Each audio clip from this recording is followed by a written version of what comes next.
Hi, I'm Neil Druckmann, creative director. And I'm Troy Baker, I played Joel. And I'm Ashley Johnson, and I play Ellie.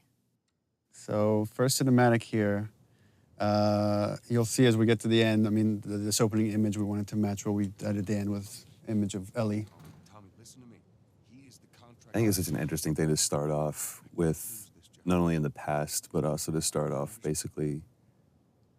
Yeah, that's one of the things we were discussing as we're iterating on this opening sequence, because it used to be, it was all seen through Joel's eyes. But then it became a lot more interesting to think of it as you're seeing it through Sarah's eyes, because Sarah is really kind of, the whole game is about this relationship between Joel and Ellie, but here Sarah is kind of embodies what their relationship is going to eventually become. And that was probably one of the hardest roles to cast too, with Sarah. Yeah. There were a lot of people that came in, and I love that this scene was, you know, that was one of the audition scenes. And it was so amazing when Hannah came in that it just, I mean, what you're seeing right now, that was the chemistry, and she was amazing. It's like, kind of like a younger Dakota Fanning. Just, there's an old soul behind those eyes. Yeah, and she could turn it on and off between each take. Yeah, it was crazy. Yeah, she was crazy. She's amazing. It's always a little awkward, right? You have a 12-year-old someone on the set, and you're doing this pretty dark stuff. Especially with the way that we work, too. All right, let's hold off on some of the jokes today, guys. Good. You started helping out with the mortgage then. Yeah, you wish. And this piece of music, actually, we were struggling to find which piece to play here. And then Gustavo wrote this thing for the VGAs just to play before we showed the trailer. And right away I heard it, I was like, that's got to go in the opening. This is the theme kind of like the relationship between Joel and his daughter that later becomes the theme between Joel and Ellie. Hallican Drops, Pelican Drops. the name of the band on her T-shirt. And where did you get that? My daughter came up with that. My 2.5-year-old daughter named one of her dolls that. And we're searching for a name for a band. I'm like, I got a name for a band.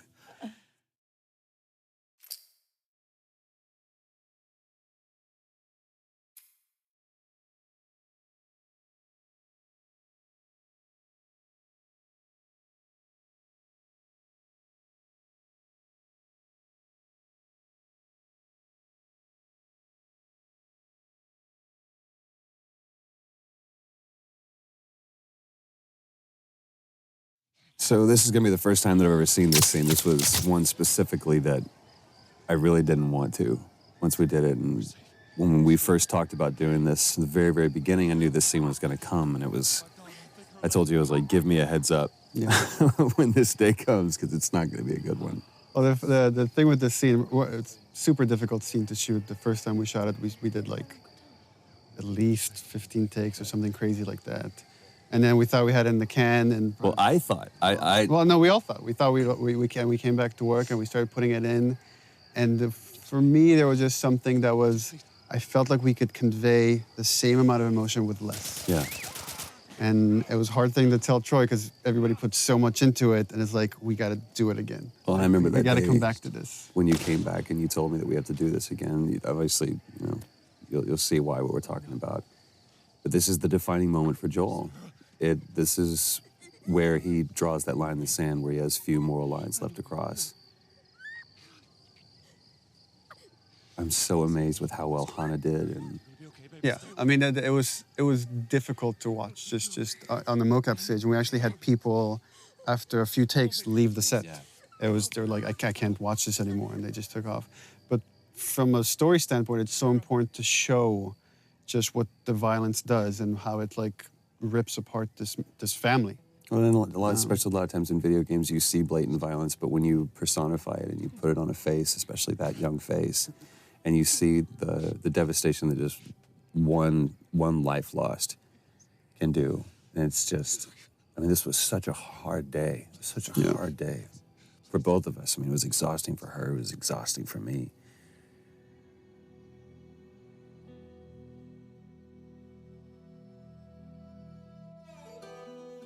So the opening credits, the thing with the opening, initially we didn't want to do opening credits, didn't even have the idea for this, but the jump felt too sudden to go from Sarah dying to then 20 years later. And making up. We found that when people watch it in succession, they're not paying attention when we start introducing Tess in the world because they're still recovering from Sarah dying. So we're like, okay, well, let's have this opening sequence that can kind of help bridge the gap. And just had the idea of just seeing this time-lapse video of fungus growing, because so much of the disease and the outbreak is based on this cordyceps fungus that's spread through spores. So we contacted a group at Sony San Diego who did this whole opening sequence for us, and they actually got these fungal kits where they grew fungus like in their bathrooms and filmed this over like days to produce this thing.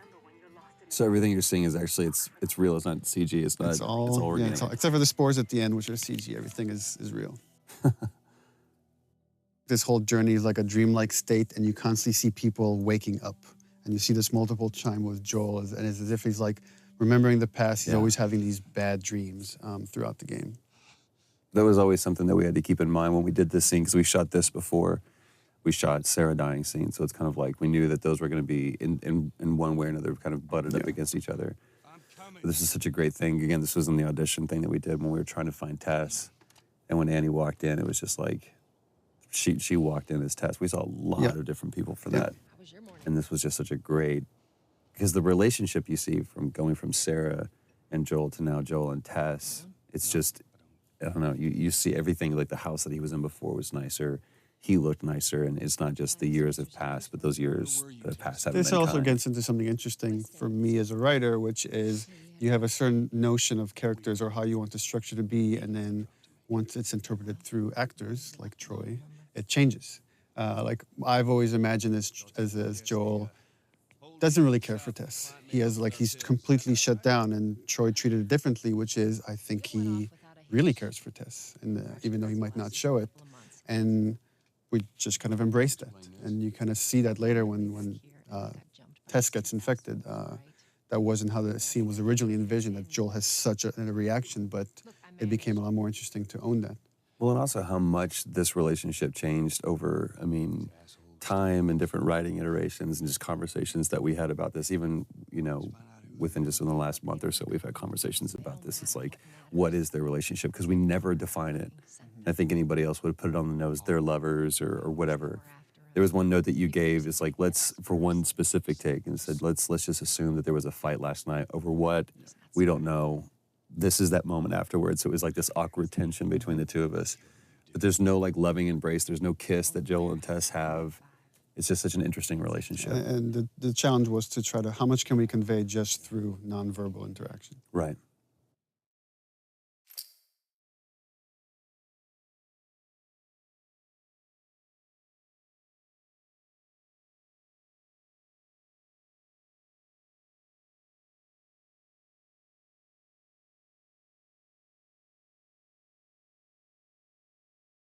Our first torture scene. And it's with the lovely Robin Atkin Downs, which I was just joking and saying that it's not a Naughty Dog game if Robin isn't getting the shit kicked out of him. He's been in every game since Uncharted 1. And we just put him through the ringer on this one. Poor guy. It was important to show just how far Joel has come, from the father you see in the opening sequence to here is a man that is willing to torture someone to just get what is essentially money in this world. Right, but it's interesting because he's not, he's like that brutal enforcer. It's kind of like that scene in LA Confidential where he's Russell Crowe. She's running the show. She's the dominating one, and I'm just brought in to be the muscle. She's the brains of the operation. Yeah, clearly. Stop! Quit your squirming. That's all Robin's expressions too. It's so great. They did such a great job with the facial. Yeah, it's important to note also, all the facial is hand animated. We don't use any facial mocap. We find that we get better results with our animators. And it almost becomes one-to-one. Yeah. It's just genius. Here it is. Wait for it. Give me a week. I might have done that if you hadn't tried to fucking kill me. Vote of hesitation. It's gonna cost you. I can't. We re-edited that. We used to show the break, and actually it was less brutal than when we didn't show it. When you didn't show it? Yeah, when it's left to your imagination, it's a lot worse. Yeah, but just you can see the way that his arm's positioned. But yeah, you're right. This is so revealing, not only about the relationship, but about, again, who Joel has become. To go from a father who just cares about, keeping his nose down and keeping the job and playing by the rules, to being a guy who could just literally break some guy's arm over guns. It's just crazy. Come on. Yeah, fuck those fireflies. Just go get him. She loved doing that scene too. Annie loved that. She tried not to smile every time. And I love it's just business as usual. It's back to it. It's like, all right, so now what? And we're about to meet the very talented Merle Dandridge. Ah, Merle. Now, here's something interesting about this. Again, going back to the audition, that process. We saw a bunch of different girls, even girls that we had originally seen for Tess, we brought back to see. And they're all really Marlene. good. They're fantastic. And then Merle came in and just, And there I was wasn't, no question. and I wasn't there for that. And Ashley can chime in on Or it. no. Ashley was part of the audition for Merle. When she came in, it was hands down. Yeah. It's like, that's Marlene, come on. It's funny that all three of us knew like right away that, yeah, she needs to play Marlene. But you said we ended up setting up a special thing just for her. Yeah. Because you're like, you've got to see her. I want you to Yeah, see her. we had callbacks, and she was busy. She couldn't make it. And we had a special day of callbacks just to bring her in because we felt really confident that she could do it. 'Cause I felt like she was the only one who didn't play it all either super tough. Or street, yeah. Yeah, she kind of had Yeah, the she perfect really straddled that combination. line. It was so great. But we did that first scene in the audition, literally first take, first scene, and she exits. It's at the very end of the game, and she turns around, she exits, and I turned around, look at Neil. I was like, I just mouthed, "Are you kidding me?" It's like, And it I was done. mouthed, I told you so. Yeah, she did such a great job. This is another kind of thing that I think is interesting that's happening in video games, where we see two really strong women characters, female characters that aren't being over-sexualized. They're just strong women.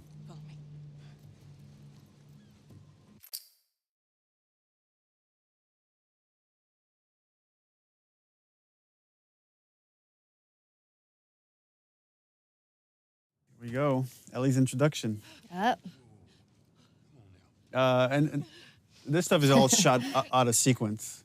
So it's I don't know, maybe you guys can talk about the process of how you get into that state.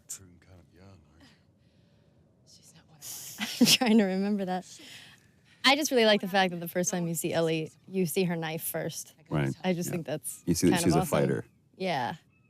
I forgot that was the first time that you saw Ellie.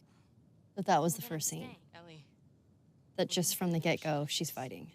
Yeah, but it's not just she's fighting because she really cares for Marlene. That was kind of Yeah. the crux of this, is that you see these two characters really care for one another. And I love in such a short time you see between Marlene and Ellie, there's this connection that's so Right. important because that has to carry through to the end of the game when Marlene shows up again. Well, even like just the positioning of the two people. I mean, it's Joel and Tess versus Ellie and Marlene. And just like, it's so interesting watching, right, Joel here doesn't even make eye contact with her. He doesn't even acknowledge her existence. Right. She's not crossing to that part of town. I want Joel to watch over her. Whoa, I don't think that's the best Ellie. idea. Our first fight. Here we go. Bullshit! I was close with his brother, Tommy. Said if I was ever in a jam, I could rely on him. Was that before or after he left? Just reminding the player, like this guy you saw in the beginning, Joel's brother, he's changed too, and he's been involved. Yeah. Just get hints of, There's a falling out between the two of them. And it's just, as you go on, you're starting to fill in that 20-year gap. Just cargo, Joel. No more talking. Which is pretty true to your writing too, because I'm like, so what happened here? It's always, what do you think? What do you think happened there? Because I have no idea. I don't have the time to write it. Don't take long. And you, stay close. For Joel, right, that's a hint. It's like, I don't want to be around this kid. Right. Because some subconscious part of him knows I could get hurt here.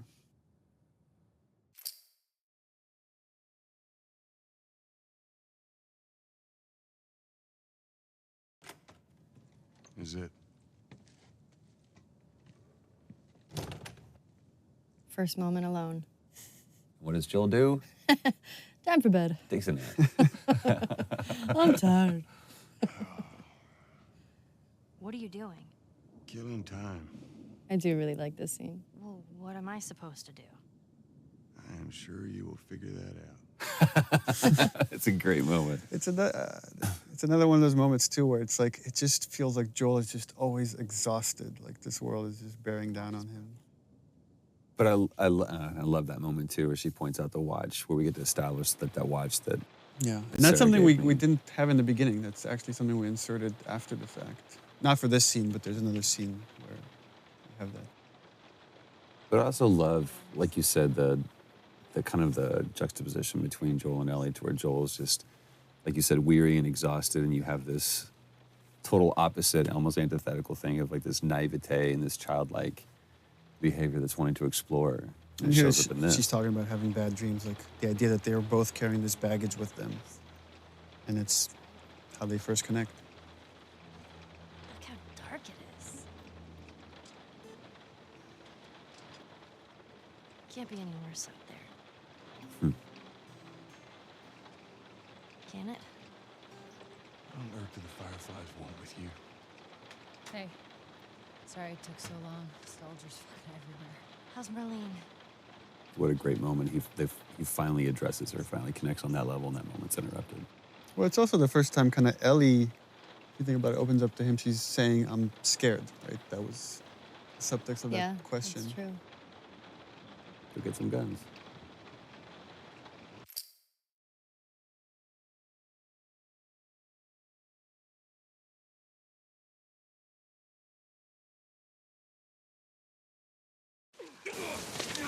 Don't do anything. Seriously.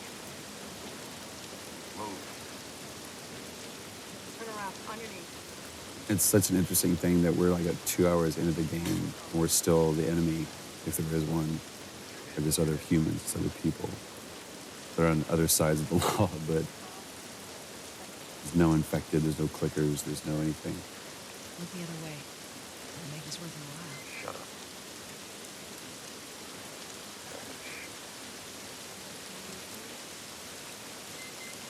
What's the ETA? Couple minutes.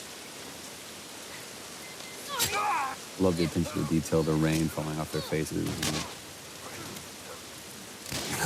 She's the one that strikes out first. Then it's interesting how Joel instinctively, when a gun is pointed at Ellie, he acts. Yeah. Again, there's something subconscious that he feels like he has to protect this girl. And he doesn't realize it yet. Here it is.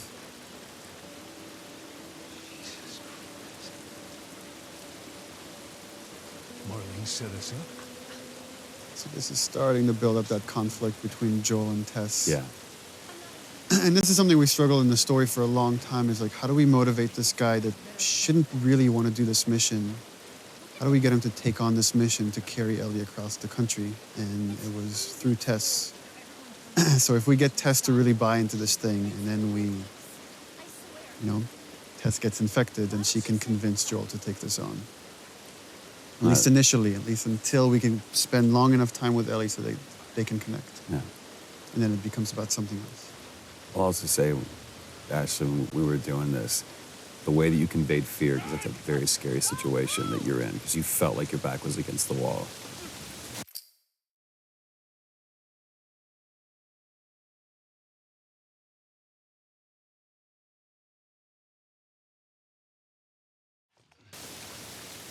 This is where we really, this is where we can show you the difference between Joel and Tess. Yeah, because you're starting to see Tess really kind of buy into this, and you see some hope. Well, the thing I like about your performance here is you really get the sense of the conversation she's had with Marlene and the struggles she's been going through the past 3 weeks. She said that they have their own little quarantine zone with doctors there still trying to find a cure.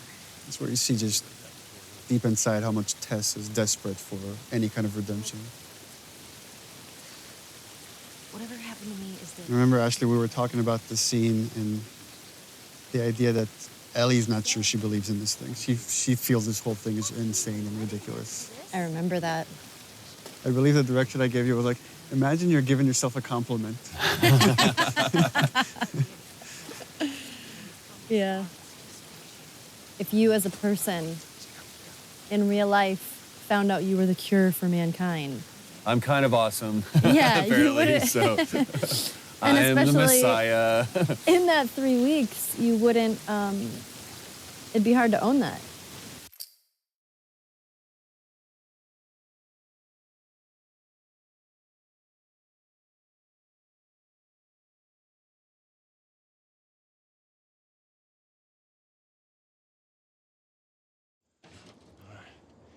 Now watch your step as you're going out, because it's going to be a little...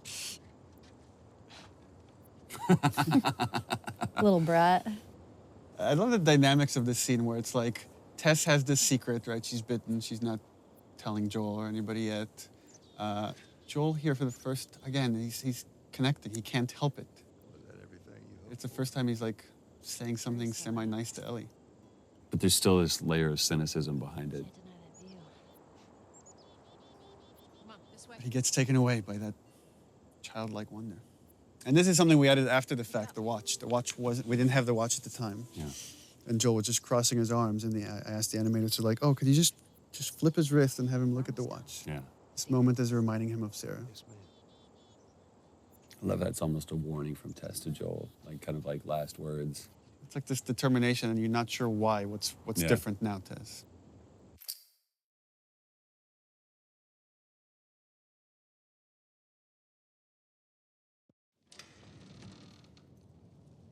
No.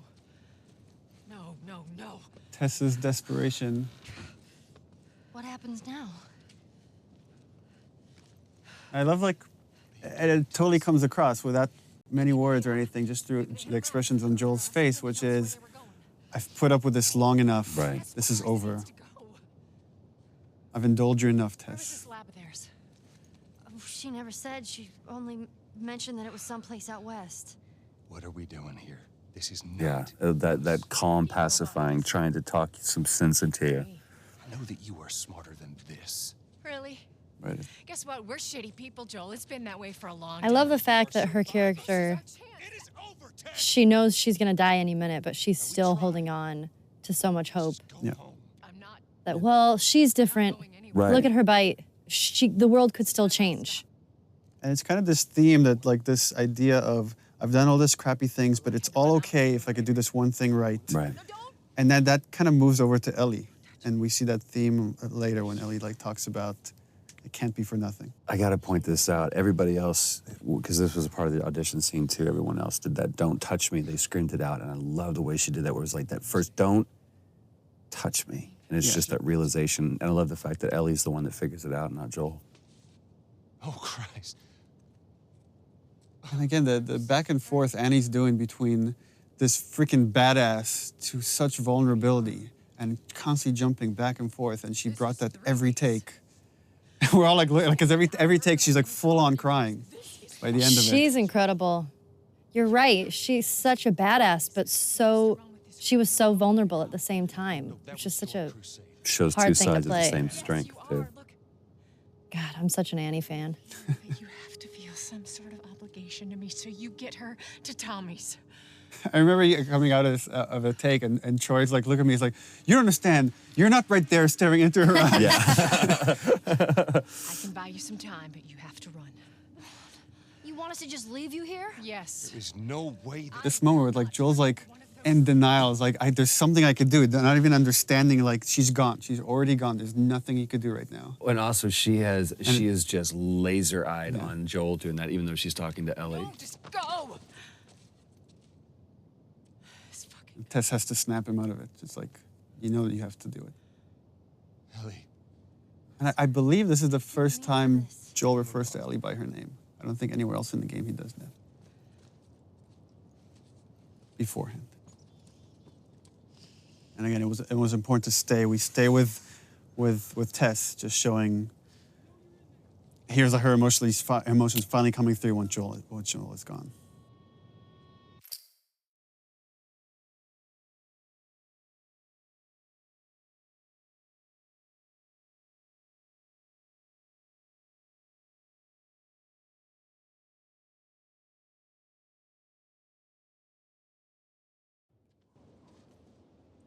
Like I don't remember if we talked about this, but Ellie has just this, clearly a problem with authority where somebody's telling her what to do.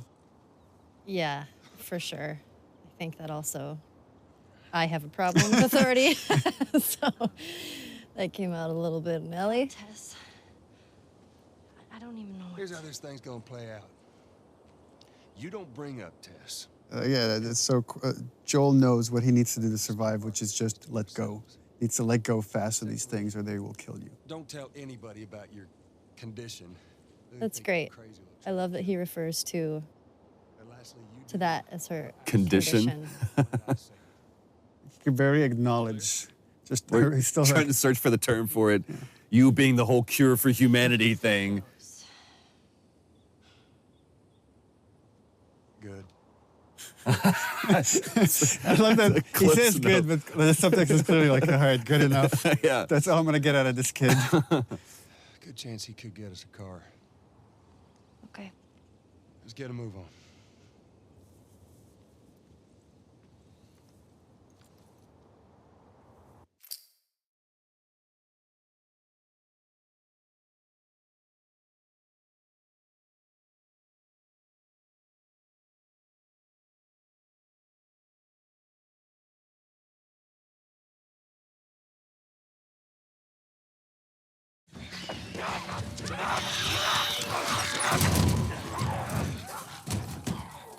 Hey, it's Bill.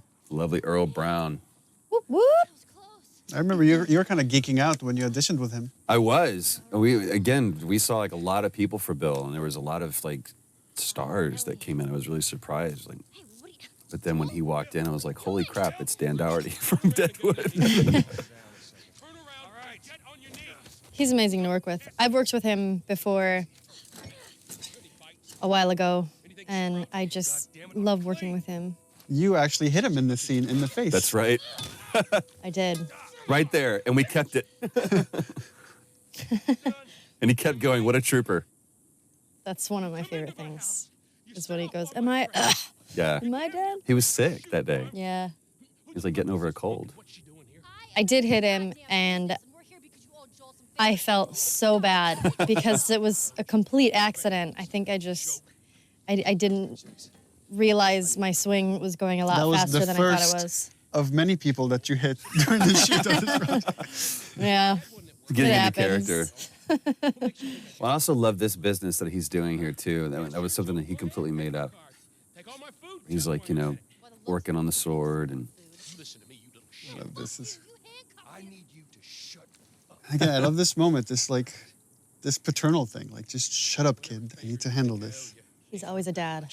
Actually, Bill, they are.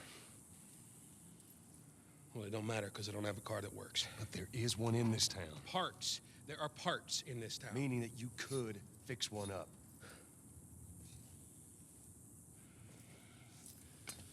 All right. It gives in. And I love just taking that time. Take that pause. I need. All right. It's on the other side of town. Now you help me go gather it, and maybe I can put something together that runs. But after this, I owe you nothing. That's fine. A couple days from now, we'll probably be dead anyway.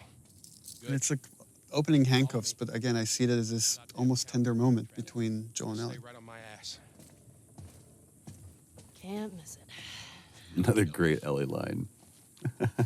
Smart ass.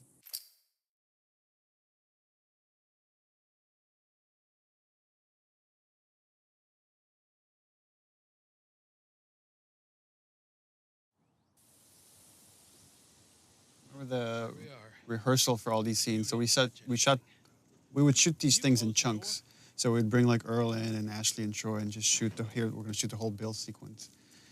And talking to Bill, and he's about to talk about a partner that he's had. We've talked, there was a question I brought up, is like, what kind of partner is this? And Earl asked, is Bill gay? And I said, well, he could be. I mean, it's really up to you. Well, no, you gave the standard response of, What do you think? Because I really want him to own it. I thought he was when I wrote the part, but I really wanted the actor to own it, and he did. I mean, he made that decision to make him a gay character. And again, it's not something we ever explicitly say, except for the magazine that Ellie steals. Right. But again, instead of making that a point in something, it's just a cute little piece of exposition. Well, and from a narrative structural standpoint, what Bill is there to show is, here's what happens when you survive on your own in this world. It's like you're alone and miserable and a little bit crazy, and it's what could happen to Joel if he keeps going down this path of just doing whatever he takes to survive. And also, Bill is there to kind of give Joel the warning, is like, You go down this world, you care for people, you will get hurt. Hey! What'd I say to you when we walked down the steps?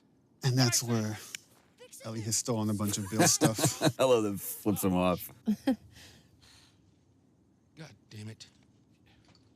You keep babysitting long enough and eventually... I love that line of fixing the stupid pile. Because I feel like that's so something a kid would say when you're trying to cover, when you're it's Right. nothing specific. I was just stealing all your stuff. Fix the pencils over here.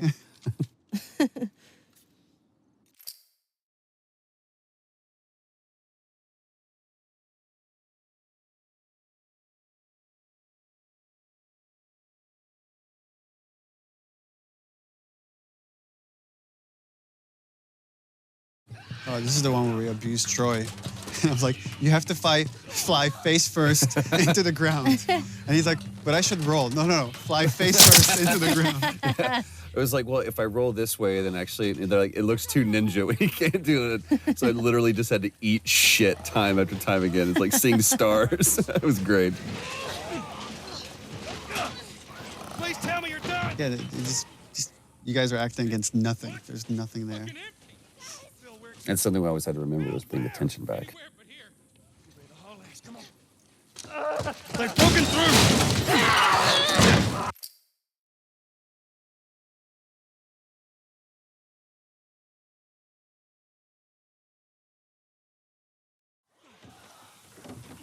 Left too that he closes a glass door like that's gonna do much. Yeah, right. So that worked out well.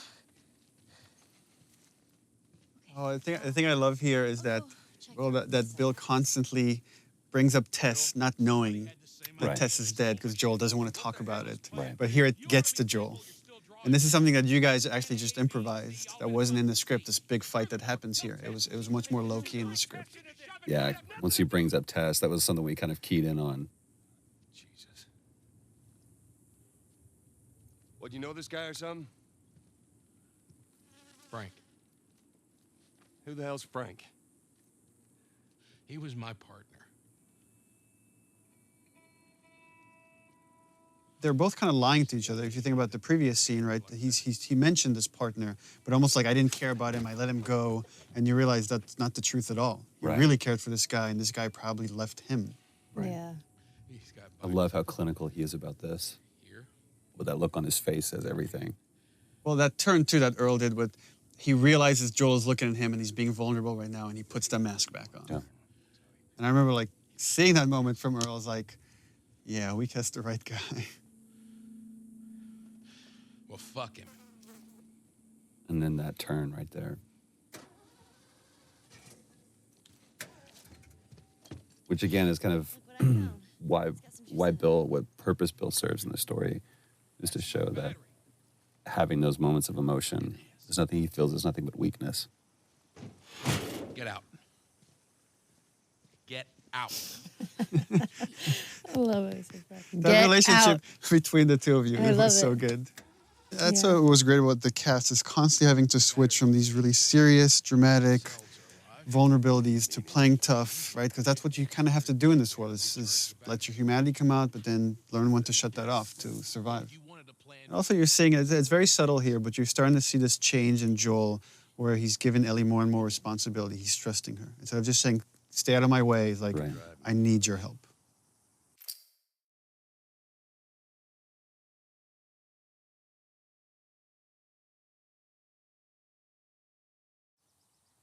This is a good point that, you know, in case people weren't aware of the process. I mean, everyone at this stage, we had such great sets, even though it's kind of rudimentary, but they actually built a truck for us, and we used that truck so many times. But I think this was the last scene that we shot with Earl. Yeah, and rehearsal, that I would try to give you guys as much of concept art and videos that we had, Right. so you can imagine the space, because you have nothing there to act off of, except each other. That's right. You guys have each other. It's true. And I love this exchange between Bill and Joel too, because you know it's Joel trying to kind of apologize for an awkward situation and trying to show some sensitivity to him, and Bill just completely glosses over it. The thing with Joel that I kind of admire. Like, he can't come up with the right words. He can never come up with the right words. I was like, it's like a half sentence. He's like, so, yeah. And Bill kind of finishes that for him, but it's Which really helps my writing. This theme comes in here because to show Joel's now alone with Ellie, but the relationship has changed. This is starting to become that theme we heard in the beginning with Sarah. Now we're getting into the first scene we ever shot, and this is your guys' edition right here. yeah. Yeah, this was the first audition scene when I came in, when I read for you guys, along with another scene that I don't know if it's in the game or it It's not in the probably game. changed a little It's bit. like the scene with the Walkman. Yeah, the scene with the Walkman. There's a scene. Yeah. There was the scene kind of like it, but it's pretty different. Back at Bill's. I mean, all this stuff was just lying there. What else did you get? Well, and I especially love this because especially at this point, we had no idea Here. who Bill really was. That is actually before How many times did we come back to this scene? Like at God, least 3 times. Yeah, at least 3 times. I love what she says. I was like, hey, you know who this is? And the different versions of songs that we ran through with this too is great. I'm sure your friend will be missing this tonight. That's the guy on the cover is John Sweeney, one of our concept artists. That's awesome. How the hell would he even walk Is the centerfold also his penis? We should have that unlockable. You could see what she's looking at. Yeah. Get your subscription to Bearskin Magazine today. I'm just fucking with you. And the awkwardness of that moment. But it's also such a great moment of levity between the two of them. I don't know, that's kind of a way of her complimenting him or trying to bond with him. Yeah. And it's something I was very conscious of when like writing this stuff. It was like, this is making me uncomfortable here on the page. I have to leave it as is. Yeah. That's your litmus test. Yeah. I love that. Not even tired. Cut to passed out. This is the first scene because it was part of that reveal trailer. It's the first scene that I ever saw put together fully, and I was just absolutely blown away how good it looked. It was the first time I'd actually seen, real flesh and bone put on Joel and Ellie. And the yawn we added after the fact. I remember Yeah. that. Because we were like, she doesn't have a yawn. She should have a yawn when she wakes up. And then you were yawning on the set, and we're all yawning because it's contagious. I know, just watching that, I just yawned. I tried to be quiet about it. I love that this moment of silence and kind of peacefulness is broken up by this. Are we gonna help? So Joel knows this trick. What about the guy? He knows it because he's done this before. Right. Poor John Bentley. And I love, again, how that music is playing not as a score, but coming from the car. It's just great. I believe that was Ruben that we hit and Yeah, had that him was fly, Ruben. fly off the truck like that.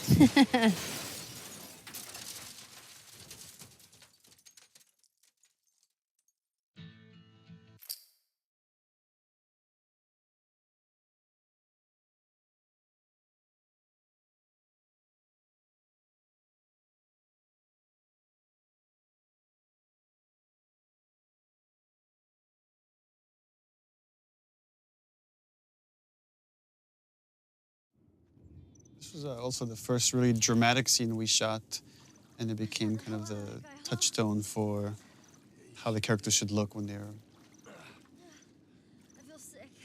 really pushed. It's so interesting when she's, again, it's this moment of vulnerability when she says, I feel sick, and Joel's, Glad I didn't, right? again, being very didactic and pushing her away. goddamn kid. She stands up for herself. This is the first time she stood up for herself. How about, hey, Ellie, I know it wasn't easy, but it was either him or me. And I love that line, Saving my ass. it's either him or me. Anything like that Come for back me, to Joel? that. And he can't do it. He can't admit that she saved his life. Lead the way.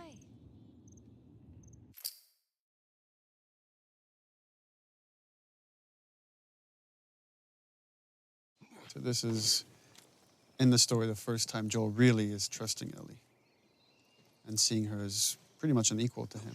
He has to rely on her to survive in this world. This is Survive one of this the journey. first cinematics that we saw too, and we just Yeah. it's still one of our favorites. We keep coming back to it and laughing because I love this exchange between the two of them. What about me? You stay here. This is so stupid. We'd have more of a fucking chance if you let me help. I am. You seem to know your way around a gun. You reckon you can handle that? Well, I sort of shot a rifle before. He's like, shit, rats, that's it? Fuck. BBs.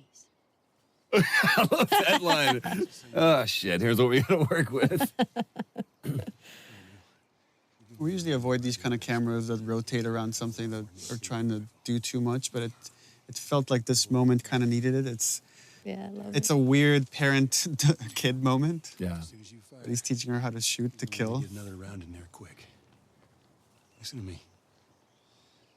If I get into trouble, There's a really nice, every when I watched like Ellie's performance, this balance between she's trying to be a hard ass, but you could see in her eyes she's kind of terrified of the situation. Yeah. But even in this, there's almost a little bit of excitement there too. Either whether it's about the reality of her killing isn't real, or if it's just I have an opportunity to make Joel proud.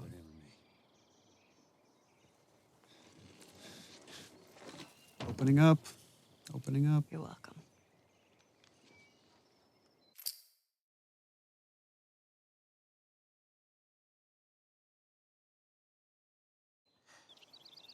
Such an interesting look on your face here, because it's almost like I did good, but then you feel horrified by it. So interesting.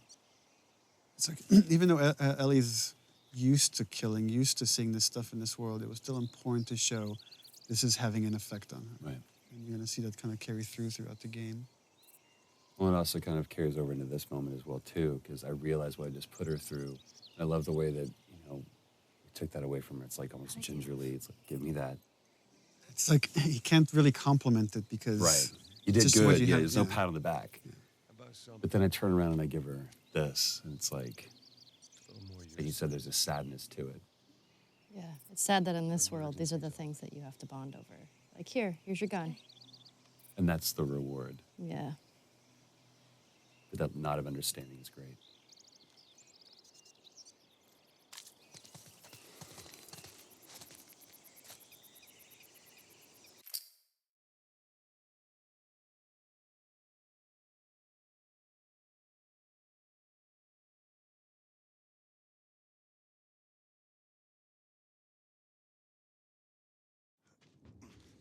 Brandon and Najee. There you go.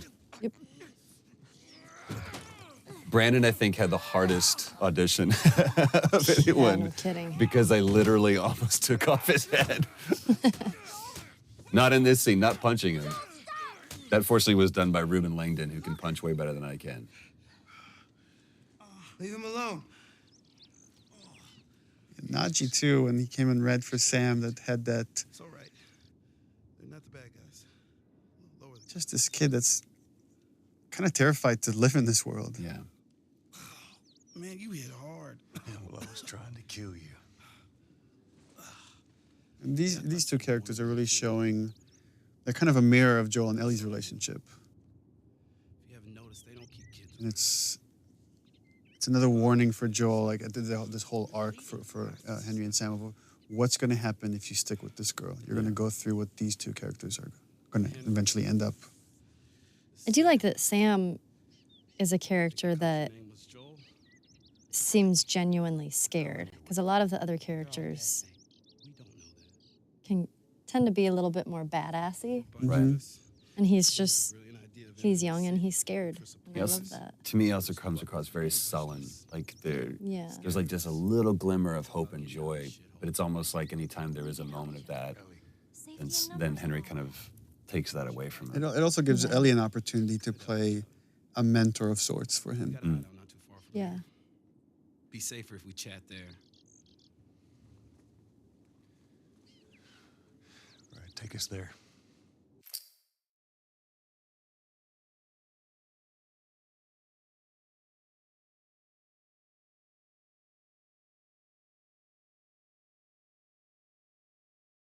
Welcome to my office.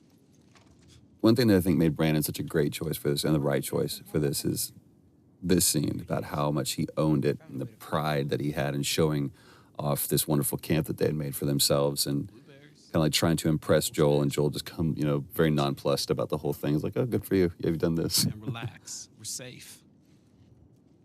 Well, the interesting thing, the way I read it is like Joel is impressed, but he's not. He's trying not to show it. He's trying to still test this kid. But there's a lot of he sees himself in Henry. Yeah. Very, very much so. This is, I remember we going back and forth about this because. Oh yeah, because layout changed. Because initially they were going to go through the camp at night, and then we had to change the layout, so we had to go in and re-record these lines. Well, and there's something on the reverse that it doesn't really matter, but when we shot this, the entire time that he was laying out this plan, I was just looking at him. Because it's like, I really care about your plan, kid. I care more about you. It's kind of like poker. You don't play the cards, you play the man. Again, one of those fleeting moments where kids can be kids.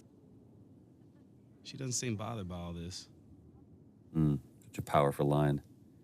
And Joel completely just dismisses it. You guys were actually doing that in the background while we were doing this scene. This was so great. It wasn't like shot separately. I know, we were just fooling around. You guys like, shut up. It just seems like there's a lot of people putting their stock on the Fireflies these days. Yeah, maybe there's a reason for that. So you don't know. I love this standoff, even though it's a sit-off almost between the two of them, where Joel's just pushing him for information just to see where this kid's grounded. That nod.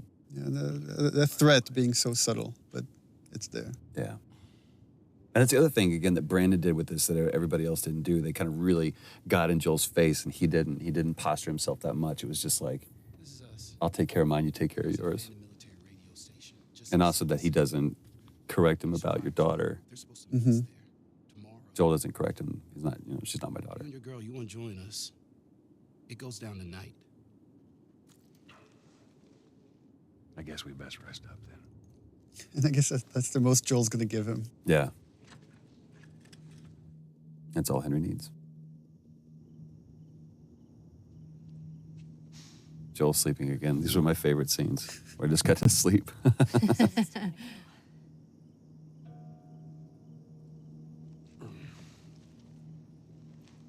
we're going to be moving fast, okay? And the idea of these two pairs that are coming together.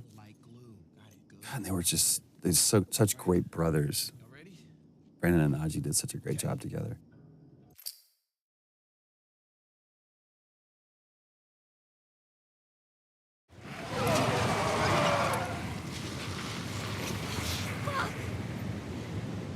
How many bullets do you have left? I just remember it was funny because jumping off of this bridge, there's just A rope? a line of tape, and then you have to like jump off of it.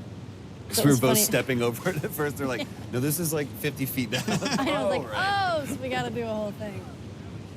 It looks ridiculous what we're doing. It's like, with our arms above our head. I know. And this part, we're in the water, we had you on a cart. That's right. And we just pushed you across Yeah. mocap stage. It was actually pretty violent being on that. It was. It's pretty scary.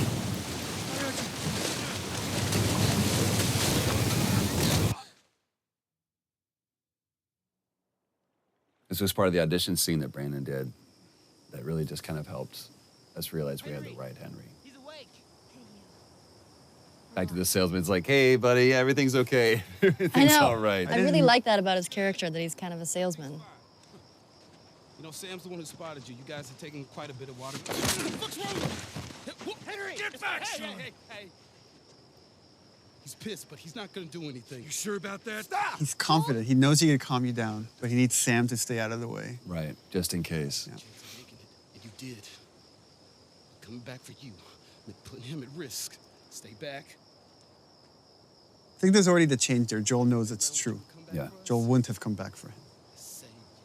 And even when we were shooting this too, I mean, that's you really get into that moment, and every time that I felt that hand on my shoulder, it's almost like that Hulk moment where you realize, oh, I felt bad for letting you see that part of me, because so far I really haven't, in these moments, let that demon out. I've done what I've had to do, but this is just cold-blooded murder I'm about to do. The thing with Henry, which Brandon really brought to it, which is making light of everything for Sam. Everything is done for Sam. I Right. think he really is intimidated. He is scared of the situation, but he's making light of it, so Sam isn't as scared as he is. Because the second that Sam sees that he's scared, Yeah. Sam will be scared. Silver lining kid. He'll be really happy you didn't kill me.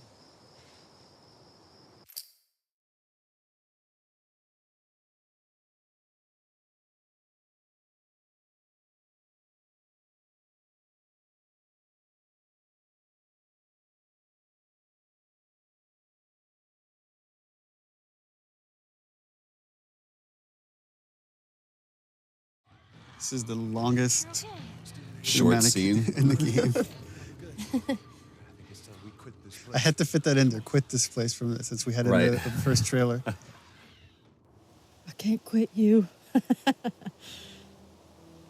remember when we first, the very, very beginning of this, when we like did the first table read through this and everything, and we talked about, I asked if there was going to be a moment of Tommy's birthday. just a light shining through in this darkness, and you talked about this scene, and at that point it was just really kind of just real easy brushstrokes of what it was going to be, and it really came into fruition and became this Well, all the characters here have their guard down. It's kind of Yeah. unique because usually somebody's lying or somebody's hiding something. Right. And here's like everybody has their guard down.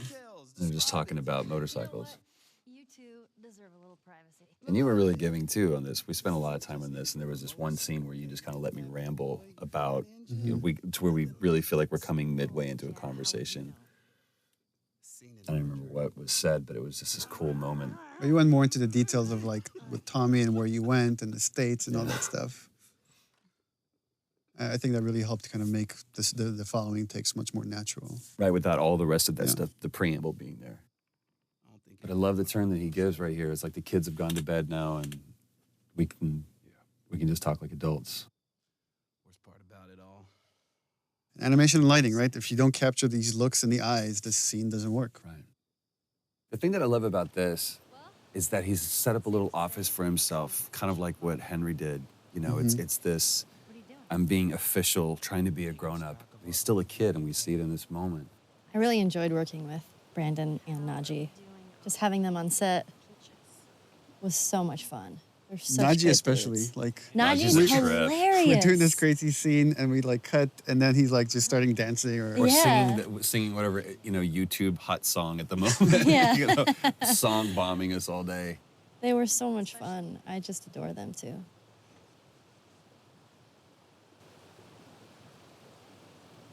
Is everything all right? You got an opportunity to put so much of you into Ellie. that's just because I can't write, so I just listen to Ashley talk and it's like, oh, that's a good line. Have a good night. That's giving me way too much credit. How is it that you're never scared? It's like Says that I'm not. putting up the defense, making joke of it as Ellie does. Yeah. And then seeing when she needs to, because that's the only way she's going to cheer him up. She's going to open up to him. And also, she kind of throws out that bone. Like, you know, scorpions are pretty creepy. That's not what I want to talk about. Being by myself. Which again, all this stuff she's saying here plays into what happens later when she finds out Joel's trying to give her up, giving her away to Tommy. Yeah. Those things out there. What if the And it's kind of the same thing we're seeing with Tess, what if they're trapped to where she was, again, she knows what's going on, he knows what's going on, but it's looking externally for some kind of either comfort or hope or answer or something. We're a team now. And then they just always come up empty. Second. I guess one thing I'm just thinking about now, which is all the stuff Sam is going through because he's bitten, is probably the stuff Ellie went through when she was first bitten because she thought she was going to turn. And it just happens that she was immune. But so that's why she kind of, Do you think that's true? all these realizations she's had. I go back and forth. I mean, I'd like to believe it. It's a powerful thing for essentially. It's kind of kid to sad because say. that's not what Sam wants to hear. He Right. wants to Yeah. hear that it's all going to be all right. Right. But she doesn't realize that's what No, he death is terrible. It's a horrible, painful process, and you're all alone. You know. I almost forgot. There. If he doesn't know about it, he can't take it away. All right. This did make me sad because, you know, he spent that whole night alone. Like, you know, Yeah. Henry didn't go back in there. I let him sleep in, just like, Yeah, let him sleep in. oh. And that was the last conversation he had. And that always made me so sad after I read that. Because I was like, oh.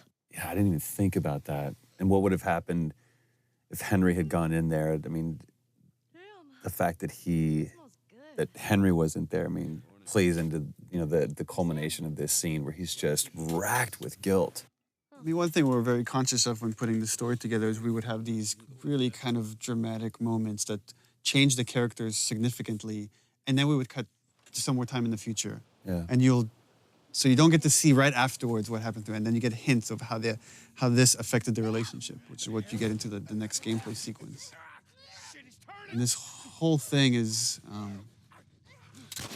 it's a huge change in Joel here, because now he sees, this is what's going to happen to me. The same thing that's happening to Henry right now is what would happen to me if I'm going to keep going and let Ellie get hurt. Yeah. And it's like, after this moment, he makes the choice, like, I need to give her to Tommy.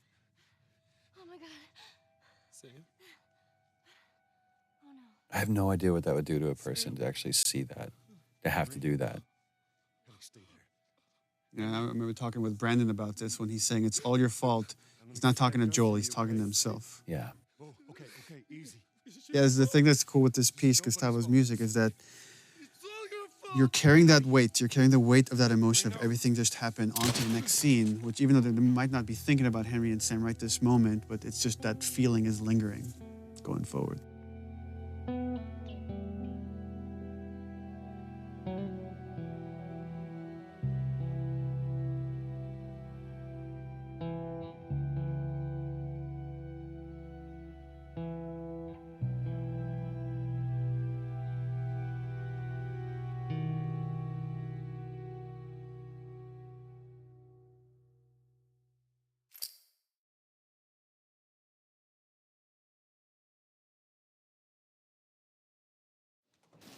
I own that shirt. I'm pretty I sure still think we own should sell off our mocap suits for charity. Unwashed. Jeffrey Pierce, Who's the lady says? Ashley Scott. Sorry, Ashley Hart. Oh, yes. Ashley Hart. She was married. Well, we didn't know the place was occupied. We're just trying to make our way through. Through to where? They're all right. But you know these people? Know him. He's my The goddamn chemistry was so good between The two of you them. and Jeffrey. It was amazing how well, and I mean, Jeffrey's just a few years older than me, but it was interesting playing the older brother to him. And yeah, we felt like brothers immediately. It was crazy. Oh, well, Jeffrey came, I mean, we almost cast Jeffrey Yeah. as Joel. And then once, like, months later, we needed to cast Tommy. I was like, oh, Well? what's Jeffrey Pierce doing? That's what he meant. For not blowing my head off. Would have been embarrassing, considering you're my brother-in-law. And Ashley Scott, she came really close to being cast as Tess. And Yeah. when we needed Maria, I was like, oh, We Ashley got a Scott. perfect person. There were no auditions for these roles. I love this awkward setup of this is how he meets his sister-in-law. How he meets Yeah. Jeffrey, you know, or Tommy's wife. Story. Why don't we bring him inside? And you just get to see here now how Ellie's starting to become more secretive. Well, also, it's And like guarded. the way they're standing and everything, it's like Ellie's kind of alone now. Like now it's like Joel is with Tommy and There's no one familiar with Ellie.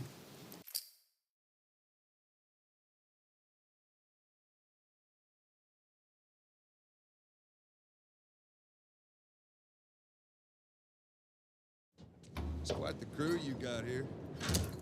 Yeah, they're good men. This place gives them a second the chance. theme of redemption. Gives us all a second chance. So why'd you leave Boston? We went through this so many times, I've been on quite the adventure. and each one of them I thought was great in its own little version. It was just kind of like trying to pick the right one. But this is where you get to see Well, Joel's putting up a front here. I mean, he's trying to. he's pitching his little yeah. brother. And it's so interesting to see them slip how they're two different men, but they instantly go back into those roles that they were before. And just by the behavior here, you get hints of what happened in those 20 years. Right. How dark things went. Like they're playing nice. Right, they were happy to see each other, but now it's like, It's oh, right right, underneath the you surface. haven't changed. And that's so true to life. Like, especially with brothers, you go back to that.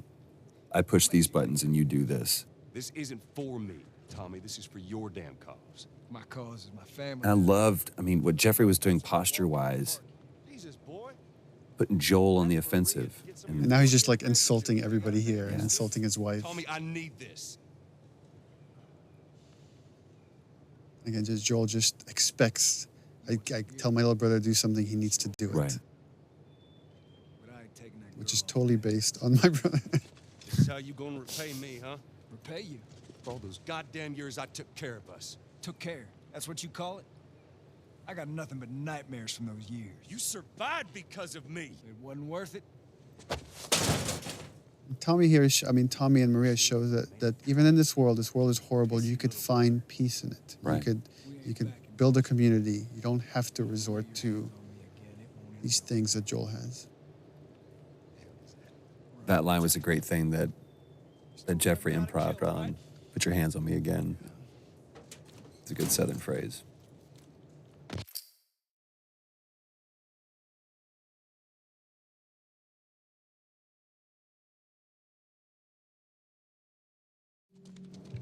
You okay? Yeah, I'm fine. Joel! Oh man, they were coming in from every direction. Then Maria was like, "We gotta run." That's where you see Tommy realizes for the first time that Joel really cares for this girl. This isn't just a job. And that's where he has that change, and he's like, oh, crap. This is why he's asking me to do this. Absolutely not. You tell him to go find somebody else. And again, it's just such a real moment between a married couple. It's like What's that all about? honor and doing something for selfishness and everything else that doesn't play in this world anymore. Those are archaic ideals. Tell you where the lab is? I don't want you to go out there because you're going to get killed, and we don't owe him anything. Because I'm sure all she knows is the 20-year-old Joel, 20-year-old version of Joel. Why would you risk your life for that guy? You hate him, essentially. One fuck up and then I turn into one of those widows, okay? And for Ellie, it was important to show that she could just read Joel. She has this bullshit detector that, just by the way he's answering her questions, she understands exactly what he asked Tommy to do. Maria. Here we go. Love this moment. Here we go. If anything at all happens to him, it's on you. The posture and everything. He knows he's in the wrong. He knows he can't ask Tommy to do this. Yeah.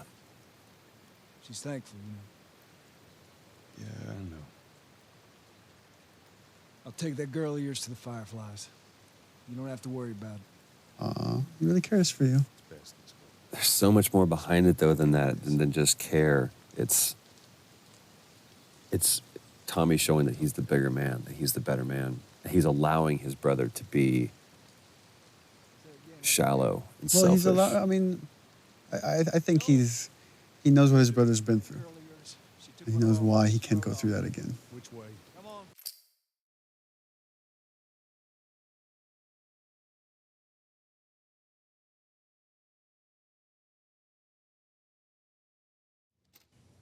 This is probably my favorite scene. What a long day this was.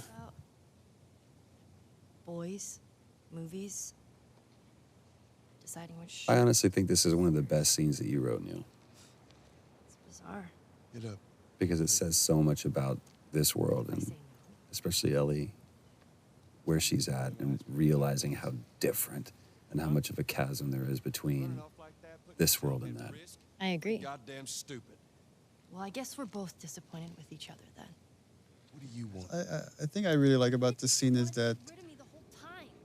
they're both kind of, I guess, being selfish in a way, and yet it's coming from a place because they really care about each other. Like, they don't understand that they both have been through horrible things, and they each think what they've been through has been worse. But I'm gonna end up like Sam. I love that she calls him out on that. What are you so afraid of? Take care of myself. How many close calls have we had? Well, we seem to be doing all right so far. And now you'll be doing even better with Tommy. I'm not her, you know. What? And it's like the stakes are high, and it's like, okay, well, then I'm gonna drop this bomb. Not her. It's like, how many years has it probably been for Joel since he even like Don't bring thought up about that it, name. mentioned it? I think Joel's thought of that name every day, but I don't think he's heard it said. That shove that you gave that was nowhere in the script. I think that came out of frustration, definitely, because when we had come back and we couldn't find it, and I wasn't necessarily frustrated with you, I was frustrated with us in the scene, and I was like, oh, fuck. It's so cold of Joel to do this, and I've had people on the team ask me to remove this part, that he's being too cold, and I'm like, no, it's like, because she's being so vulnerable and he's having these feelings, he's trying to shut it down. That's why he's being so cold. It was so important for me to keep that in there. When he says, "You're not my daughter," it's almost an insult. And it's kind of the opposite of what he's feeling.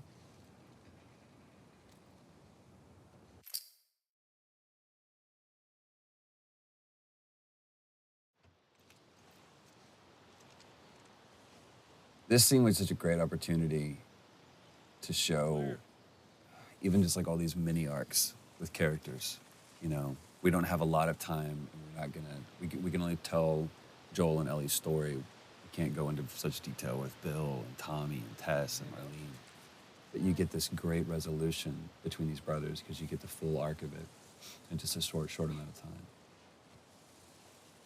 It's like the way I approached it is, the seed has been planted. Like when she says, I'll just be more scared, that Joel just needs time. And in time, he will change his mind. Because he doesn't want any, deep down, he doesn't want anything that will hurt Ellie or. So over there, the idea is just this little horse riding montages. That change is brewing. And Gustavo's music doesn't hurt.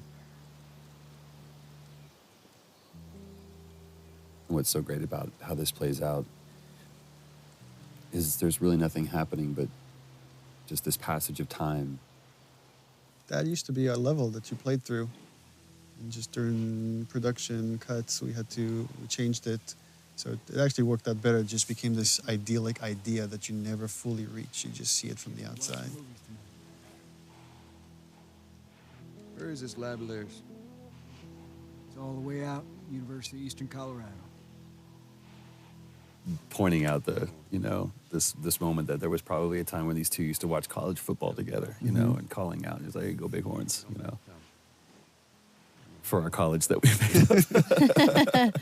I want one of their T-shirts so bad, University East Colorado, because Colorado is such a big state. I don't want her coming after me.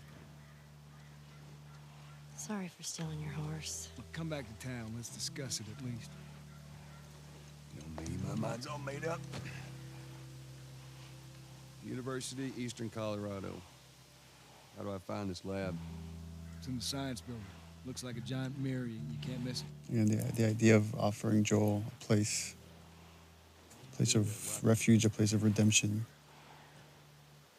Well, and originally we had some, I think there was a line that I threw in there, something that was like maybe someday or something. It was just too on the nose. We ended up saying we don't need that. Yeah. It just needs to be The look is enough. Well, and the offer to me is enough. Mm-hmm.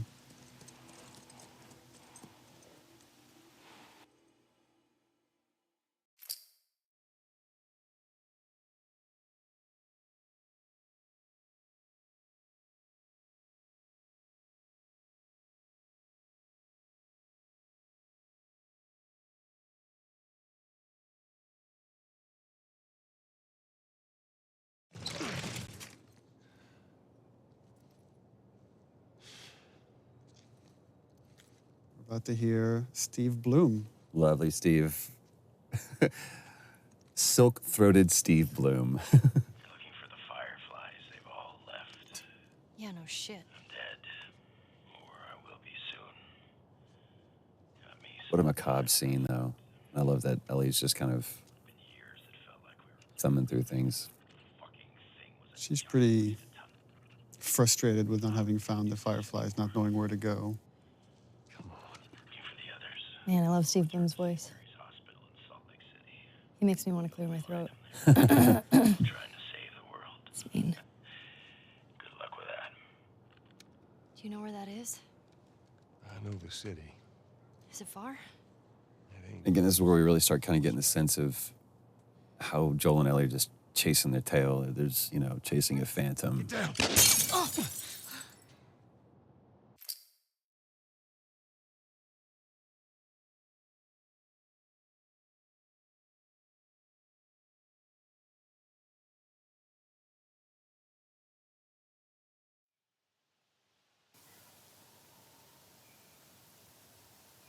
For me, is what I wanted from this is not to overplay it, not to like have Ellie cry or scream or. Shit. Joel. Here. There's probably a lot of panic that happened between this moment and the next. Well, and what a Not great line too. You got to tell me what to do. When almost the entire game she said, "Don't tell me what to do." And here is where we've been lying to everybody when we've been saying you don't play as Ellie. That's right. Yeah. Asked point blank. Do you play as Ellie? No. I know. In this moment, a lot of this project and the story has been constructed around this moment, which is where the roles flip. Where now it's Ellie that has to protect Joel and essentially bring him back to life. Bye-bye, Bunny. It's a pretty cool reveal too. To pan up. And there's Ellie as the hunter. So what we wanted here is also is like, we don't know exactly what happened to Joel, what's the state, how much time has passed. Poor buddy. But the way that she's doing that, you can see that she's been doing this for a while. We'll just start.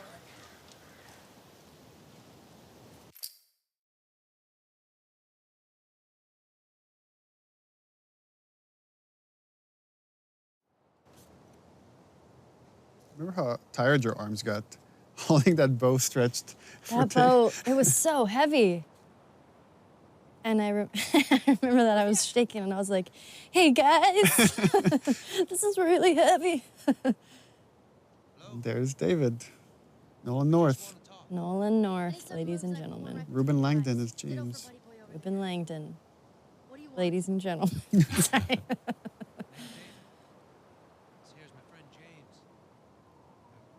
Remember, like, I showed Nolan a part of the game early on, and he's like, oh, you gotta get me a part somewhere in there. I'm like, okay, I got something for you. Got a role for you. But I will say this, because I mean, I was on set just for a brief part of this, but that's when I mean, I've always been a fan of Nolan's work, but that's when I was truly awed by him at how he crafted this character. He took what you had and just really brought it to life. I told him the most important part is don't play a bad guy. Yeah. This guy's charismatic. We have to believe that people will follow this guy. And that Ellie could trust him. Yeah. Buddy boy can go get it. He comes back with what I need. The deer is all yours. Anyone else shows up. You put one right between my eyes. That's right. It just shows what versatility Nolan really has. Yeah, that voice, I mean, It's so comforting. it is very comforting, but it's interesting now that I'm hearing it, knowing what we went through. I get, it's a little unsettling now, hearing it. 'Cause I'm like, ugh. Back up. It's a weird gameplay thing, but we went through a version where like, okay, she can only carry one long gun at a time, so we have to put the bow on the ground. They're like, no, it's going to be 2 guns. Okay, well, let's put the bow back on her backpack. No, it's she can carry. And we removed the scope. They used to have a scope on it. We're like, oh, we don't want Ellie to have the scope. I remember being so relieved in this scene when we switched the gun out and I got to put the bow down. I was like, ah. I love how David complies too. How he just kind of like submits to a little girl. Well, the thing is like, he knows the stories. He knows what happened in the university. And he's trying to figure this kid out. This whole sequence, he's sizing her up. How early or how late on in the script did you write David? I mean, it was written not that long before we shot it. Because remember you it like started out mentioned, from like, a pretty cannibal small, king. yeah, it was referred as the Cannibal King. We just knew that Ellie was going to run into the worst of mankind and she would persevere and come out on the other side. But then once like Nolan came in and started like putting David together, it was like it became a lot more interesting to make him this really charismatic guy that is just infatuated with Ellie.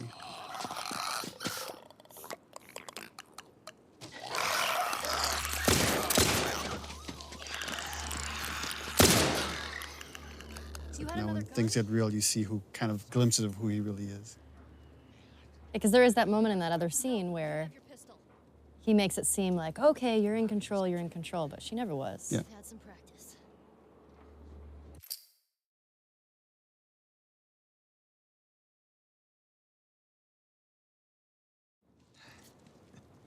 Well, you handled yourself pretty nice back there. What's cool about David and the conversation I had with Nolan about him is that he's trying to win Ellie over by being honest with her. And here's the part where he's like, I feel like she's ready. I'm going to kind of reveal myself. And I think like I could still get her to come around. Now, you see, I believe that everything happens for a reason. Sure. The other interesting thing, thematically, that's everything happens for a reason is the same thing that Marlene really believes. That everything happens like it's something she repeats to Joel at the end. But you're kind of seeing how all these characters are just, how much they're willing to go for what they believe in. When you talked about like being surprised by your own writing, was that a moment like that, or was that something that you had intentionally done to where those characters were going to? No, I think it's just something you think about, and there's a theme that just kind of sticks around in the project, and then characters end up talking about that stuff because you're thinking about it all the time. Traveling with a little girl. You see, everything happens for a reason. Again, another one of those moments where you think Ellie's got control. Don't get upset. It's not your fault. Yeah, and then James there. You're just a kid. I love that. James know the gun. No way, David. I'm not gonna let her go. It was such a small role, but I really like what Ruben added there. And that the dynamics between James and David, how there's conflict between these two characters, but there's still respect, and he's still listening to David, even though he's questioning his leadership right there. Yeah, that's not your concern. Part of me, the way I read that was every time James looked at David, it was like, who the fuck are you right now? What are you doing? Yeah. Like, he was putting on a show and he saw it. Oh, thanks.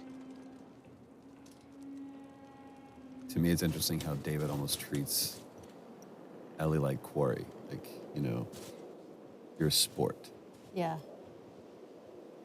Again, Ellie having this kind of bullshit detector, you see her scared here because I think she realizes there's something really wrong with these guys. I don't know what. I just need to get away.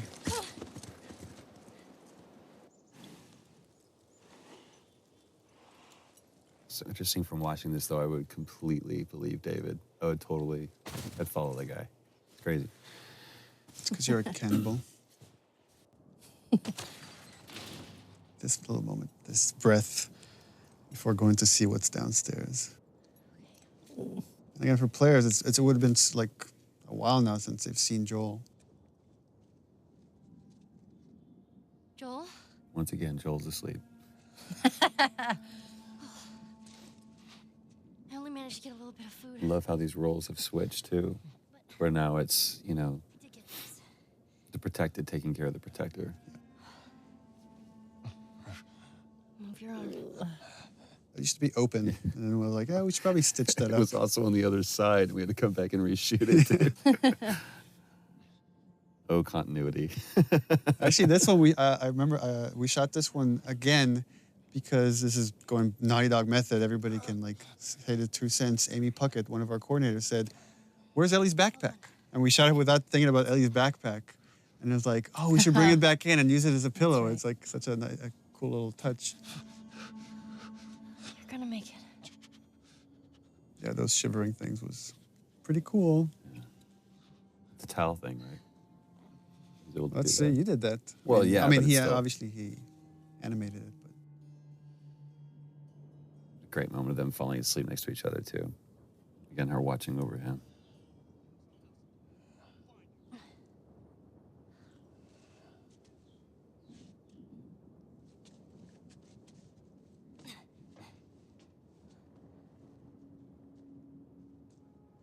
To me, you really get a sense of the oppressiveness of the world with all the introduction with all of these different kinds of enemies. It's like you feel like you're fighting this multi-front battle. It's not just these are the bad guys, and it's so clear.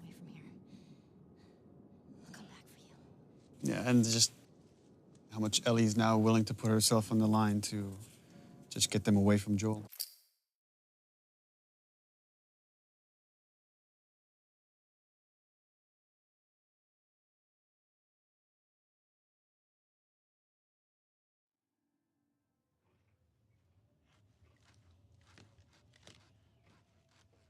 Wakey, wakey. It's interesting how much audio has made all of this way creepier. We were watching it without audio. It's like the Foley of what he's cutting up and back and stuff there. Ugh. Time to eat. And that's the first time you actually see what it is, that you've heard them refer to it. No, this is the first time you just see it, and it's again, I really wanted to downplay the whole cannibalism thing. It's just something they have to do. Super. He comes to bring her a tray of food. This was so cool to watch when you guys were doing the scene. It's just like this battle of the wills where he's just trying to like get in her head, and she will not let him. She won't give in. Yeah, this was one of my favorite scenes to shoot because Some human helping on the side. there's just so much there. I mean, the cannibalism and then him being all like rapey and molesty. Like, I don't know. I'm a fan of the dark stuff, which you know. So when I read it, I was like, yes. Which makes me sound like an awful person, which I am. So I don't know what that says about me that I wrote this. I know. I remember that night that I went home, I was just in a funky mood. We have to take care of our own by any means necessary. It was like it was a cooler thing to read about it than actually having to go in there. It was really hard to do. Yeah. You're gonna chop me up into tiny pieces. See, again, I see David being this very gracious person. There's I mean, everything he's saying is kind of true. It's like, you kill to survive, we kill to survive. It's just what you do in this world. But again, Ellie just is feeling there's something else here. I still don't look at David as a bad guy at this point. Oh, that's what too is like you were talking to me before we got this whole David thing, and it's like, you want to work with Nolan North? I want to do a scene with Nolan North. I want to and it's like, and I'm like, oh, we cast Nolan North. Like, great. I'm like, but you don't act with him at all. Jeez. Yeah, I feel super lucky I got to work with him because He's the king. He's so fun to work with. I mean, he really owned it. He threw himself into it, like darkness and all. And again, talking to him about it, he's like, I don't see him as dark. This is just what he wants. That's it. I think David believes his own line of bullshit. Or whether it's bullshit or not, I think David believes that he actually is doing the right thing. I mean, that's the other thing we discussed with Nolan is like there's a religious part to David, even though I never wanted that to come out in the script. But he really kind of believes that he's been sent here and he has this destiny that nothing can really harm him. What am I supposed to tell the others now? And you really took that on the chin that day, too. Man, this whole sequence with David, I was so beat up and bruised. I remember you came back the following day with bruises. I was like, guys, look at me. I had bruises We're like, everywhere. oh, that looks bad, but we're making a game now. Yeah. I love that you made it the little girl that broke your fucking finger. Yeah. That was a good call, Neil. Well, he calls her stupid little girl, so she throws it back in his face.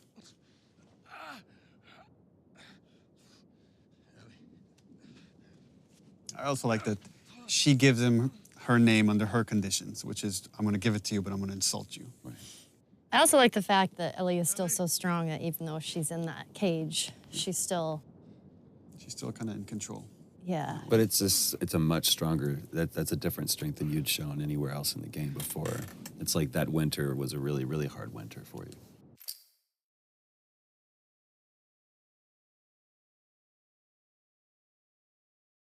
Here's another funny scene. Well, and you're wrong. I did get to actually act with Nolan in this. Nolan was a trooper and let me torture him.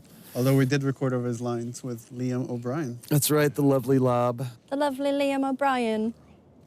This actually is my favorite scene in the game. Is it really? And it, after I saw you guys shoot it, and then when I saw the animation and everything, I was like, I just love the scene. What is it about it you love so much? I love that Joel is just quietly violent. And that you pop off the guy's This is his kneecap. job, right? This is what he's good at. Yeah. He's Well, just, like, and it's also for me, when we talked about this, it's like Joel going back to this, like, all right, you want this guy? I'll be this guy. We've spent almost the entire game for him to stay away from being that guy, but in this, and it's like, I still it's know like how we're to going fuck you back to up. the moment in the beginning we saw him with Robert and Tess. Yeah. This is what he does. This is what he's done in this world. yeah, it's a no-brainer. He's good at it. Chokes him out and breaks his neck right there. All for the benefit of that guy. And it's like, if there's any like notion that someone has hurt Ellie, then I'm gonna make every single one of you guys pay. It's all right.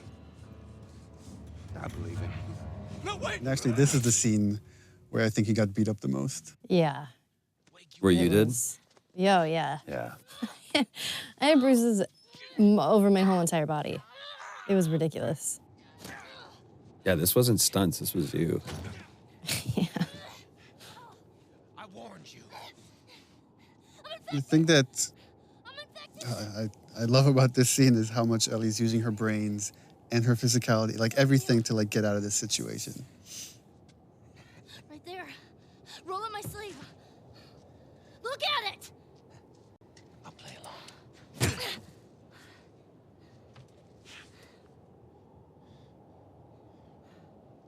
What'd you say? Ruben helped so much during this part because choreographing sort of all of the little movements were so particular. And I think everybody sort of knew at this point that I kept hurting people.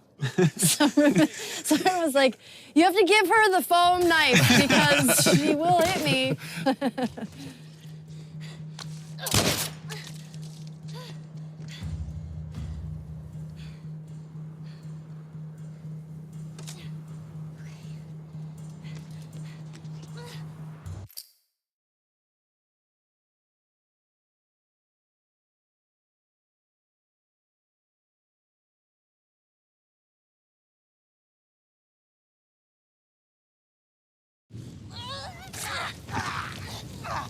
You were beating the shit out of that foam pad. I don't know what you were channeling. I have a lot of anger. Stop! Stop! Fucking touch me! It's me. We did very few takes of this. These were like maybe 3 takes. Yeah. It just felt like so intense with each one. It was like, yeah, we got it. That's enough. It's the first time that, Ellie and Joel, like, embraces that physical contact. And it's such a great choice, I think, for you the dialogue wasn't important. Yeah, it was just a gesture. So it was like, just let the music take over. And it's the same theme from when, his daughter dies.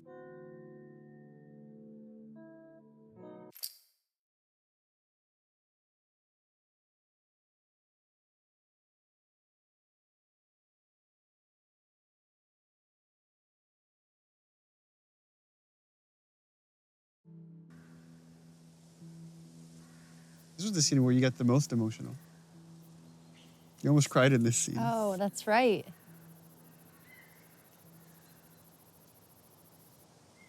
We don't have to do this. You know that, right? First time Joel questions the whole idea of this mission. But in a different way, though. Before it was, why am I wasting my time doing this? And now I'm saying, maybe that's not what we need. Maybe that's not the Maybe it's answer. not worth it. Well, yeah, it's not worth it. But I love that this comes off of what you said was one of your favorite moments, which was the giraffe moments with sequence. That fleeting moment where Ellie gets to be a kid one last time after the whole David sequence. And how you even played that visually with, you just kind of catch the very last end of the giraffes moving there. So here we go.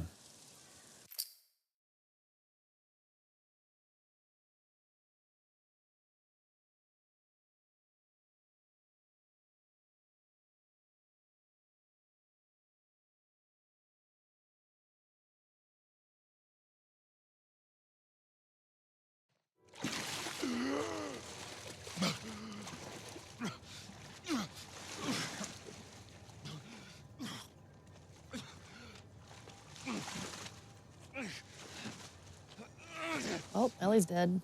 I mean, I'm sure it was such an intentional thing to call back to the very beginning, to where Joel finds himself in this situation again, and after everything that we've been through, it's like I won't go through this. And just again, that irrational, maddening, desperate calling for help. I need. From this point forward, it's like the beginning backwards. Where if this is the point Sarah dies, like now you're about to do the Carrie sequence. Yeah. Then you like play as Ellie walking, like viewing Joel from the outside, and then you end on the shot with Ellie. So it's like the beginning reversed. Sorry about that. They didn't know who you were. Let me see Marlene again. Ellie? She's all right. They brought her back.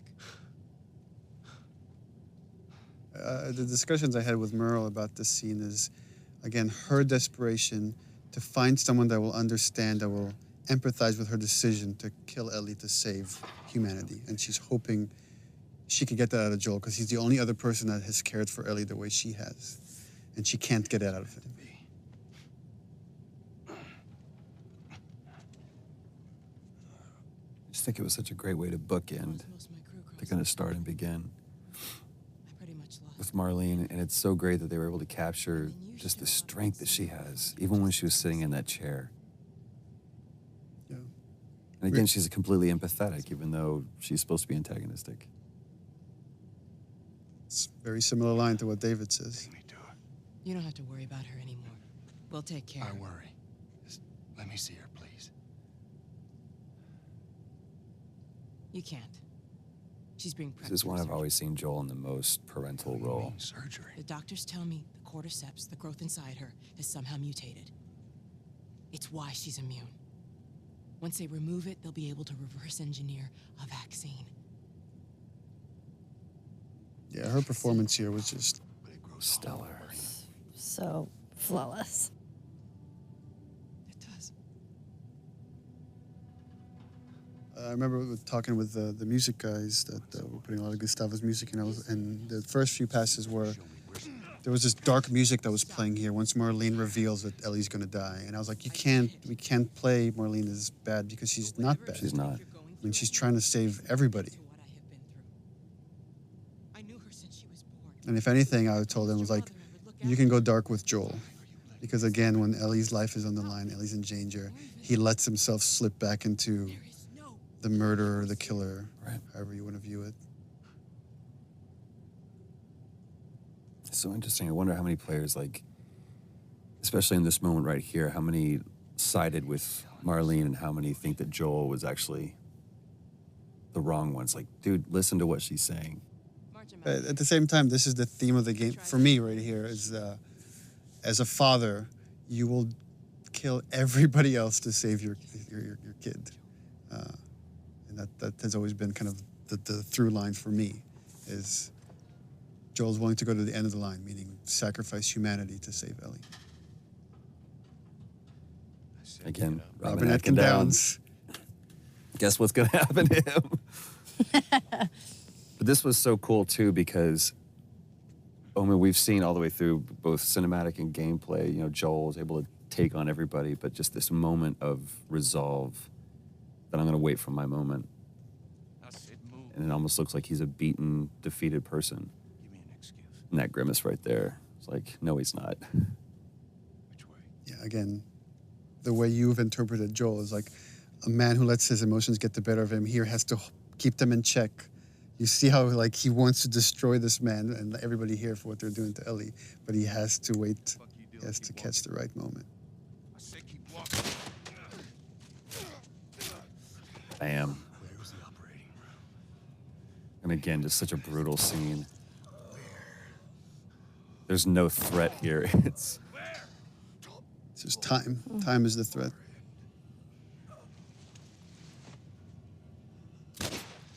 Now I'll let you die.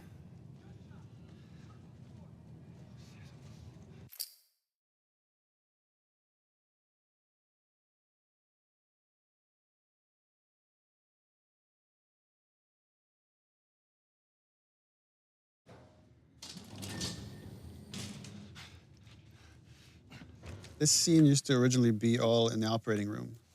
And Joel wasn't carrying Ellie. He killed Marlene and the doctors in the operating room. And then Peter Field, designer, just kept bugging me. He's like, I feel like we have to play this part. It's, you know, you have to carry Ellie out yourself. It can't just be like hinted at. And we ended up switching the whole structure of this thing. He was right. It was like, it worked way better. That was another one of those moments where we're like, we're done, we've got it. No, we don't. As a cinematic, it was. I thought it was perfect. But as a bigger part of the game, it was weaker than letting you play through some of it. She won't feel anything.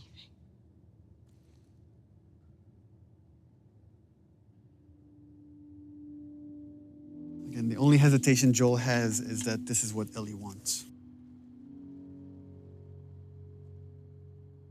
And it's such a great decision to show, just cut to this, give the audience, the player, just one last moment of, well, what did he choose? Just to sit in that decision. It was also important to show the lie against the reality, because the lie has so much weight here at the end. Throughout the game, Joel has never lied to Ellie. He might have disagreed or he might have dismissed her, but he's never outright lied to her. What happened? And for me, this was the moment I decided to lie. We found the fireflies.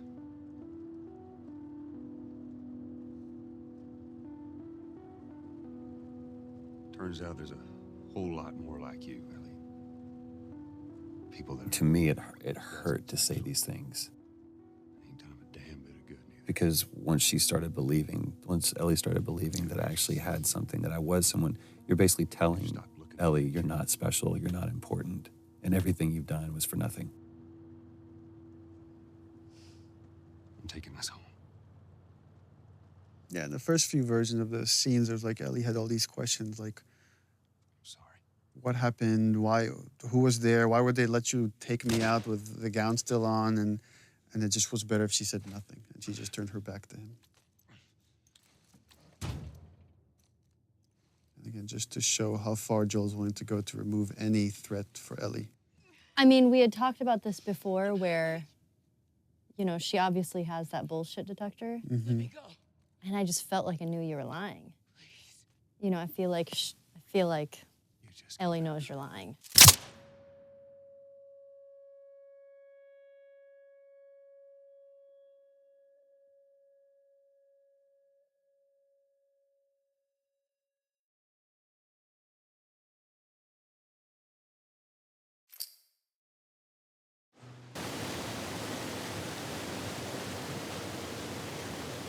Go to the end. So, original ending for this, way back when we put the outline for the story together, is that Ellie believed the lie and they went off to Tommy's, and it was kind of like this wide tracking shot as you see them kind of getting smaller and smaller walking off to Tommy's. But as we went through the story and the characters got more and more developed, it's like it didn't feel honest. It didn't feel like Ellie would buy into all of it. And she got bit too. You didn't know what to do. I remember we went over and over and over this scene. And little things changed. But every time I sat and watched you tell this story, I was just raptured by it. It was so easy to listen to you tell this story. I'm still waiting for my turn. Ellie. Her name was Riley, and she was the first to die. And then it was Tess. And then Sam. None of that is on you. You don't understand. I struggled for a long time with surviving. And no matter what, you keep finding something to fight for. Now, I know that's not what you want to hear right now. Swear to me. Interesting hearing arguments around the office about how people interpret that last line, that last okay from Ellie. Whether it's, okay, I believe you, or okay, I could put this behind us, or okay, I don't trust you anymore and it's over.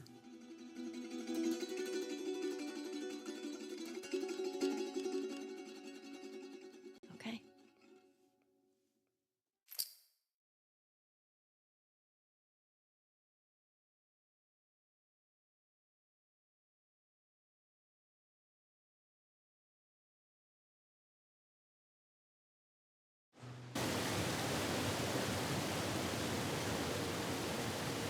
Go to the end. So